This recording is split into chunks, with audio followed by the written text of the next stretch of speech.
Hi everyone and dear student, हम लोग पिछले लेक्चर में 5 किंगडम क्लासिफिकेशन देख चुके हैं।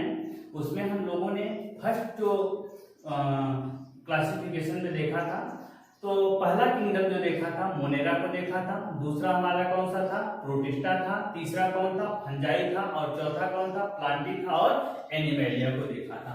तो उसमें से जो फर्स्ट किंगडम है मोनेरा, आज हम लोग किंगडम मोनेरा के बारे में स्टडी करने चल रहे हैं। तो मोनेरा के जो किंगडम मोनेरा है उसमें मेनली हमने उस दिन बताया था, आज फिर आप जान लीजिए कि उसमें जो आते हैं यूनिसेलुलर प्रोकार्योट्स आते हैं। कैसे आते हैं? यूनिसेलुलर और प्रोकार्योट्स। उनका जो मेन कैरेक्टर होता है, all the organism are unicellular. जो भी ऑर्गेनिज्म उसमें होते हैं कैसे होते हैं? यूनिसेलुलर होते हैं। और भैया दे मे बी ऑटोट्रॉफ्स और हेटेरोट्रॉफ्स। ये कैसे होते हैं? ऑटोट्रॉफ्स। ऑटोट्रॉफ्स का मतलब दे सिंथेसाइज आवर फूड देमसेल्फ, या हेटेरोट्रॉफ्स होते हैं। हेटेरोट्रॉफ्स का मतलब ये होता है जो कि अपना भोजन या तो किसी के ऊपर डिपेंड रह के बना लेते हैं या स्वयं से बना लेते हैं, उसी को हम लोग क्या बोल देते हैं? हेटेरोट्रॉफ्स बोल देते हैं। और third character, they are prokaryotic cells. ये कैसी सेल्स होती हैं? प्रोकार्योटिक सेल्स होती हैं विदाउट डिस्टिंक्ट न्यूक्लियस। उसमें जो न्यूक्लियस होता है डिस्टिंक्ट तरीके का नहीं होता है, वेल कैरेक्टराइज्ड न्यूक्लियस नहीं होता है। क्यों नहीं होता है? क्योंकि न्यूक्लियस के ऊपर जो न्यूक्लियस की वॉल होती है, न्यूक्लियर मेम्ब्रेन होती है, वो क्या होती है? एब्सेंट होती है। जब न्यूक्लियर मेम्ब्रेन एब्सेंट होती है तो न्यूक्लियस के अंदर पाया जाने वाला जो डीएनए होता है, जेनेटिक मटेरियल होता है, उस सेल के अंदर स्कैटर्ड पाया जाता है, बिखरा हुआ पाया जाता है। Are cell organelles. और जो सेल ऑर्गेनेल्स, जैसे कोई भी सेल होगी, उस सेल के अंदर न्यूक्लियस होगा। न्यूक्लियस और सेल वॉल के बीच में या सेल मेम्ब्रेन के बीच में जो स्पेस होता है उसको हम लोग साइटोप्लाज्म बोलते हैं। उस साइटोप्लाज्म में जो ऑर्गेनेल्स जैसे mitochondria, Golgi body, lysosome, endoplasmic reticulum, ये सब क्या होते हैं? पाए जाते हैं। उसी को हम लोग क्या बोल देते हैं? सेल बोलते हैं। लेकिन ये सब सेल ऑर्गेनेल्स क्या होते हैं? प्रो मतलब प्रिमिटिव होता है, आप जानते हैं प्रिमिटिव टाइप्स की सेल होती हैं। तो ये सारे सेल ऑर्गेनेल्स क्या होते हैं? एब्सेंट होते हैं। और ये जो हम लोग अब देखते हैं कि ये जो मोनेरा होता है इसमें मेनली बैक्टीरिया को और ब्लू ग्रीन एल्गी BGA को रखा जाता है। बैक्टीरिया को किस लिए रखा जाता है? क्योंकि बैक्टीरिया को पहले हम लोग प्लांटी में रखे थे। क्यों? क्योंकि इसके पास सेल वॉल पाया जाता था। लेकिन जब उसका अध्ययन किया गया तो इसके पास न्यूक्लियर मेम्ब्रेन न होने की वजह से इसको मोनेरा में रखा गया। इसमें देखिए कुछ बैक्टीरिया है, उन बैक्टीरिया के बारे में दिया गया है, जैसे स्ट्रेप्टोकोकस निमोनी। तो आप बैक्टीरिया जब हम लोग बैक्टीरिया की स्टडी करते हैं तो उसमें देखते हैं अगर कहीं पे कोकस शब्द आ जाए, कोकस का मतलब ये होता है जो बैक्टीरिया स्फेरिकल होगी, राउंडेड होगी, उसी को हम लोग क्या बोल देते हैं? कोकस बोल देते हैं। यहाँ एक बैक्टीरिया दिया गया है, अगर एक सिंगल है तो उसको कोकस बोलते हैं। अगर दो बैक्टीरिया एक साथ में राउंडेड वाली है तो उसको हम लोग डिप्लोकोकस बोल देते हैं। और एक चेन है उनकी तो उसको हम लोग स्ट्रेप्टोकोकस बोल देते हैं। तो यहाँ एक बैक्टीरिया है जिसकी चेन होती है, उसी को हम लोग स्ट्रेप्टोकोकस निमोनी, जो कि निमोनिया, छोटे बच्चों में निमोनिया काज करने का काम करता है बैक्टीरिया, उसी को हम लोग क्या बोल देते हैं? स्ट्रेप्टोकोकस निमोनी बोल देते हैं। ठीक, नेक्स्ट देखिए विब्रो कोलेरी। ये कैसा है? इसको कॉमा सेप्ड बैक्टीरिया कहते हैं। इसके पास सिंगल फ्लैजिलम पाया जाता है। और ये कोलेरा जो हम लोगों को गर्मियों में अक्सर होता है, कोलेरा इसी विब्रो कोलेरी नामक बैक्टीरिया के द्वारा होता है। नेक्स्ट देखिए सैलेमोना टाइफी। एक बैक्टीरिया है, उसके चारों तरफ फ्लैजिलम पाया जा रहा है और इस बैक्टीरिया को सैलेमोना टाइफी। सैलेमोना टाइफी का मतलब ये होता है इसके द्वारा क्या कार्य होता है भैया? इसके द्वारा जो बैक्टीरिया होता है टाइफाइड जैसी जो बुखार होता है, बीमारी टाइफाइड, इसी सैलेमोना टाइफी बैक्टीरिया के कारण होती है।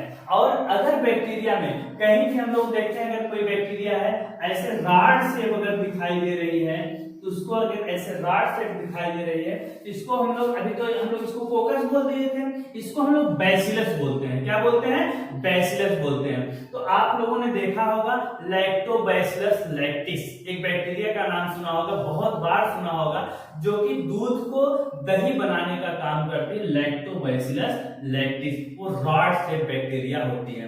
एक बैक्टीरिया और आपने देखा होगा कि जो हम लोग क्लास्ट्रीडियम टिटैनी जिसको बोलते हैं, क्लास्ट्रीडियम टिटैनी टिटैनी जो बैक्टीरिया होता है, जो टिटैनिस हम लोगों को होता है कहीं से इन्फेक्शन होने की वजह से, घाव लगने की वजह से उस पे बैक्टीरियम का अटैक हो जाता है, उसी को हम लोग क्या बोल देते हैं, क्लास्ट्रीडियम टिटैनी बोल देते हैं। और हम लोगों ने आपने ऐसे ही कई बैक्टीरिया होता है, जैसे हम एक और देखते हैं क्लास्ट्रीडियम बोटेलिज्म।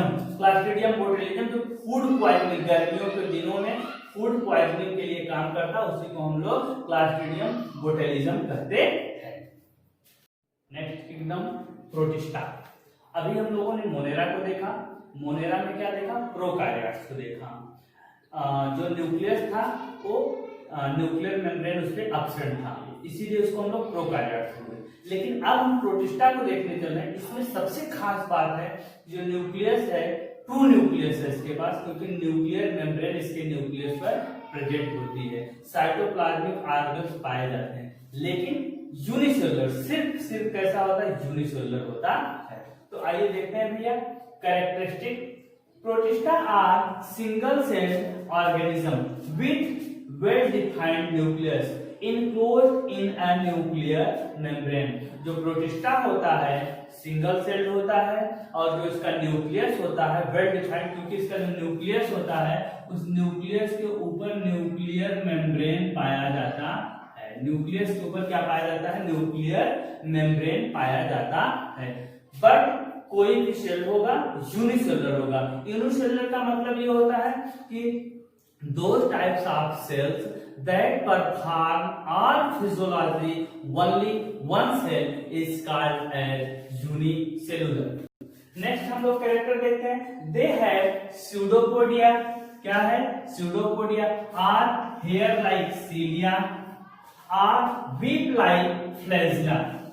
तो जो ये प्रोटिस्टा है, जिसमें हम लोग प्रोटिस्टा में जो प्रोटोजोन्स को जो रखते हैं, इसका सबसे खास बात है इसको क्लासिफाई करने का, इसको वर्गीकृत करने के लिए जो बेस है उसमें हम लोग इसको स्यूडोपोडिया, सीलिया और फ्लैजिला या लोकोमोटरी ऑर्गेनल्स के आधार पर इसको हम लोग डिवाइड करते हैं। क्या है लोकोमोटरी ऑर्गेनल्स, जैसे स्यूडोपोडिया, अभी हम आपको दिखाएंगे कि स्यूडोपोडिया में क्या होता है। जैसे कोई जैसे अमीबा है, अमीबा जब हम लोग देखते हैं तो उसमें ऐसे पोर ऐसे ऐसे निकले हुए होते हैं, इसको हम लोग स्यूडोपोडिया, स्यूडो मतलब फाल्स होता है, पोडिया मतलब अंगूठा, जैसे अंगूठे की तरह संरचना होती है बाहर, इसी से क्या करता है अपना ये लोकोमोशन करता है। फिर हेयर लाइक सीलिया, जैसे हम लोग पैरामीशियम को देखेंगे उस पर हम लोग देखेंगे तो छोटे छोटे हेयर लाइक प्रोजेक्शन पाए, हेयर लाइक। फ्लैजिला एक टेंसिल पाई जाती है, एक विप्लेस पाई जाती है। टेंसिल का मतलब जिस फ्लैजिला के ऊपर भी या हेयर लाइक प्रोजेक्शन पाया जाता है, हेयर पाए जाते हैं, उसी को हम लोग टेंसिल बोल देते हैं। जिसमें नहीं पाया जाता उसी को हम लोग क्या बोल देते हैं, व्हीप बोल देते हैं। ऑटोट्रॉप्स का मतलब जैसे हम लोग यूग्लिना को देखते हैं, यूग्लिना क्या है, ऑटोट्रॉप्स है। इसका मतलब उसके पास क्लोरोफिल पाया जाता है। अगर वो कभी कभी क्या होता है, वैसे वो दोनों, इसीलिए इसको मिक्सोफाइट कहा जाता है, ये दोनों तरीके का भोजन कर लेता है।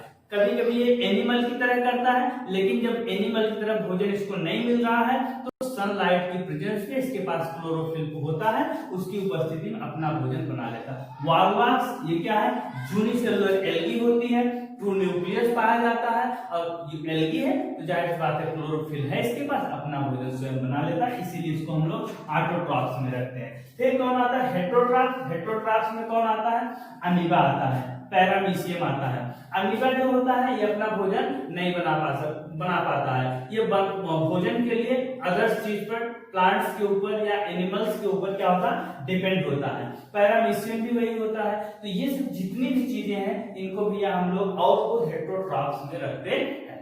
तो आप डायग्राम भी देख सकते हैं, ये हमारा अमीबा का डायग्राम है, न्यूक्लियस पाया जा रहा है। आप यहाँ पे स्यूडोपोडिया को देख सकते हैं, एक सिंगल सेल है, सारी फिजियोलॉजी इसके अंदर इसी के एक ही सेल के अंदर कंप्लीट हो जाती है।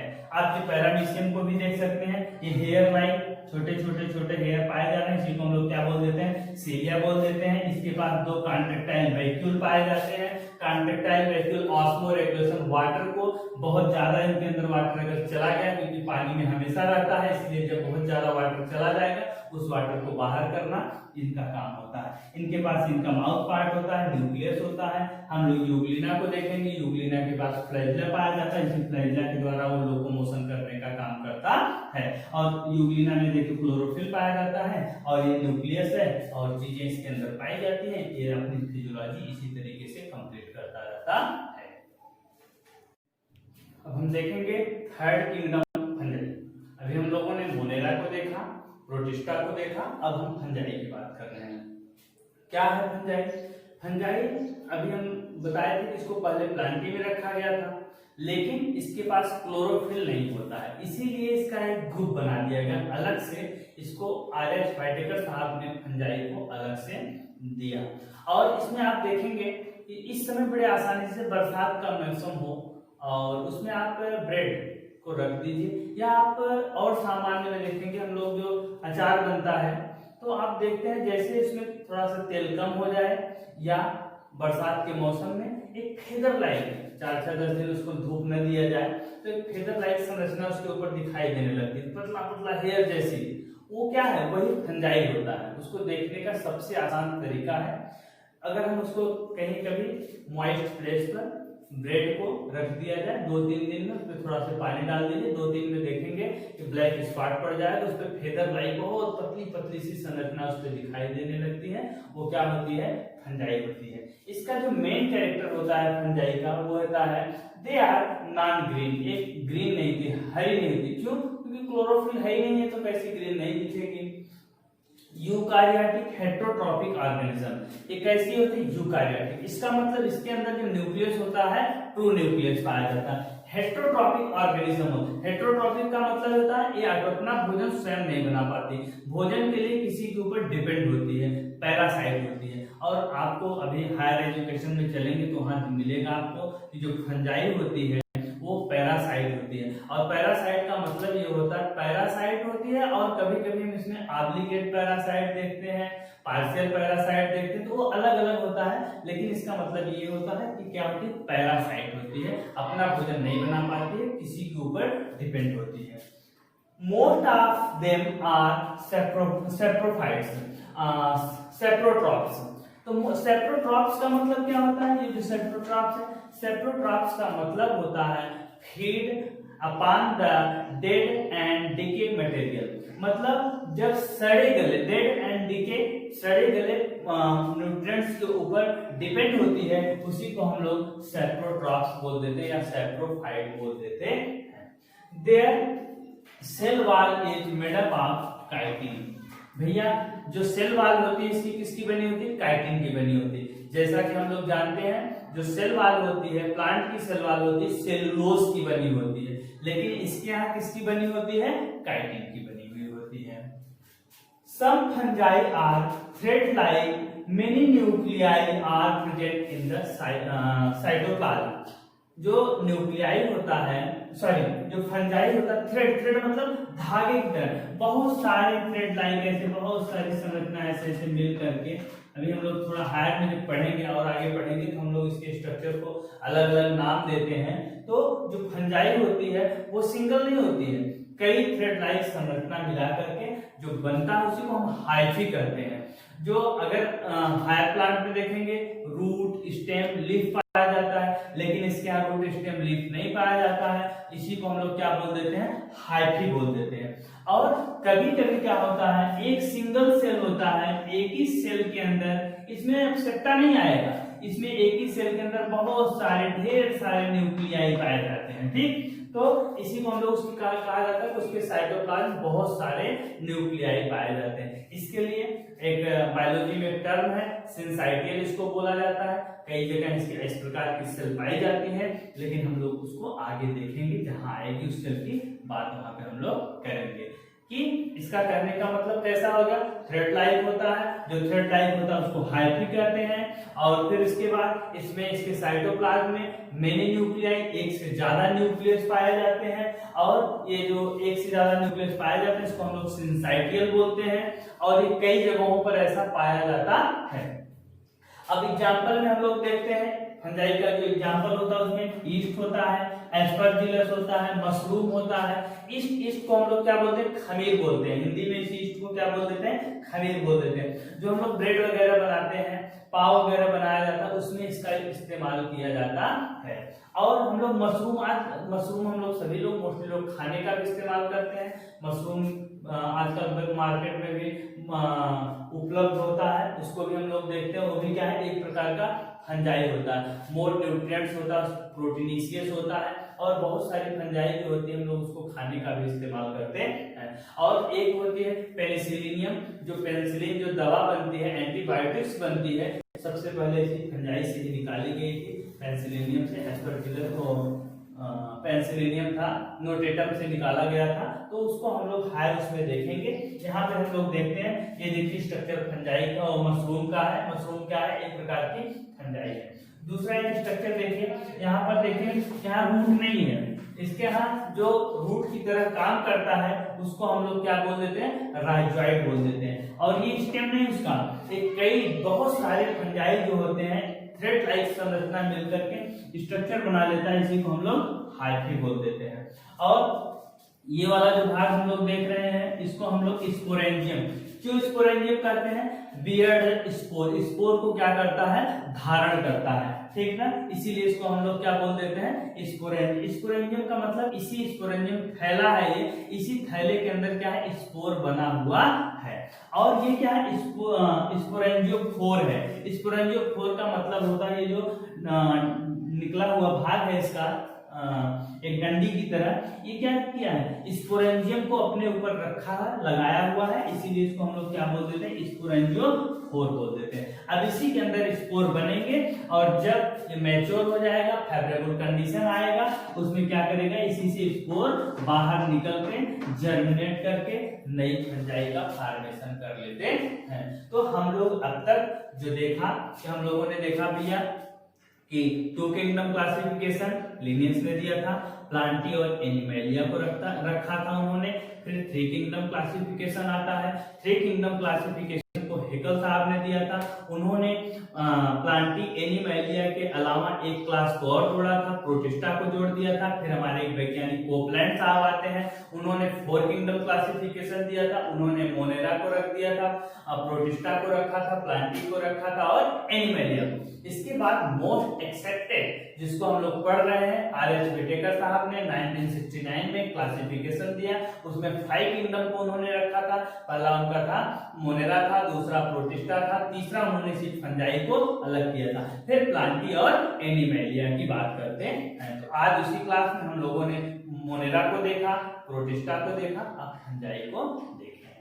तो ये वीडियो अगर आपको पसंद आया हो, इसको लाइक करिए, सब्सक्राइब करिए। एक दोस्तों, ये आपका अपना खुद का चैनल है, इसको सब्सक्राइब करिए, हम अच्छी अच्छी बातें आपको देते रहेंगे। Thank you very much.